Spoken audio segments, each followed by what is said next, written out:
En las semanas anteriores hemos hablado de qué es la gracia de Dios. Y hoy quiero que hablemos de qué es lo que hace la gracia de Dios hacia el pecador. La semana pasada mencionábamos, por ejemplo, a Abraham. Y es interesante pensar cómo Dios tomó a alguien como Abraham, que venía de un pueblo inicuo, y lo llamó, lo separó, le dio una promesa, lo justificó por el hecho de que él creyó en Dios. En Romanos 4:13 dice, en efecto, no fue mediante la ley como Abraham y su descendencia recibieron la promesa de que él sería heredero del mundo, sino mediante la fe, la cual se le tomó como justicia. Ahora, usemos como ejemplo una persona que vamos a llamar Mario. Si yo les dijera que Mario es una persona justa y que vive una vida de rectitud que es agradable a Dios, la pregunta es, ¿él es justo porque vive en rectitud o vive en rectitud porque es justo? De eso se trata el tema de la gracia de Dios cuando se enfrenta al legalismo. Nadie es justo por vivir una vida de rectitud. Somos justos por creer en Dios. Pero una persona que es justa sí va a tener el deseo de vivir una vida que es agradable a Dios. La gracia de Dios nunca es una invitación al pecado. Y hay grupos que han tomado el regalo de la gracia, la misericordia de Dios, el perdón inmerecido que Dios nos ha dado para justificar su vida de pecado. Incluso hay quienes han llegado a predicar que no existe tal cosa como el pecado, que ya nada es pecado porque estamos en el tiempo de la gracia. Pero la verdad es que el pecado sí existe.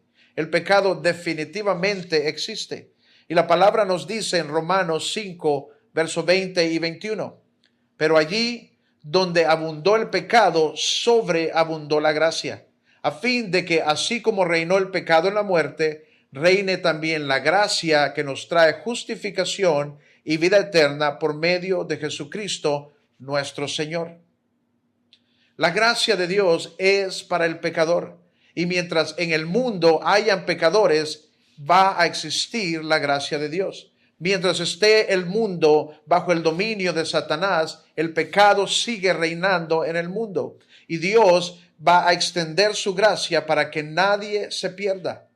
Primero, necesitamos encontrarnos con la gracia de Dios. Nadie viene a ser justo por sí mismo. Nadie viene a ser justo estando en el mundo. Necesitamos encontrarnos con su gracia. No podemos ser legalistas y forzar personas sin Cristo a actuar como nosotros queremos, a vivir como justos. Cuando alguien viene a la iglesia y en vez de recibir la gracia de Dios, recibe un montón de reglas, no vamos a producir un discípulo de Jesús. Lo que vamos a producir es un fariseo. Gálatas 3:3 dice, tan torpes son, después de haber comenzado con el Espíritu, pretenden ahora perfeccionarse con esfuerzos humanos. Alguien que se esfuerza por hacer las leyes y las reglas de la iglesia no es necesariamente alguien que ha recibido la gracia de Dios. Más bien, alguien que viene del mundo, alguien que viene del pecado, necesita encontrarse con la gracia de Dios que nos perdona, que extiende la misericordia inmerecida de Dios a nosotros.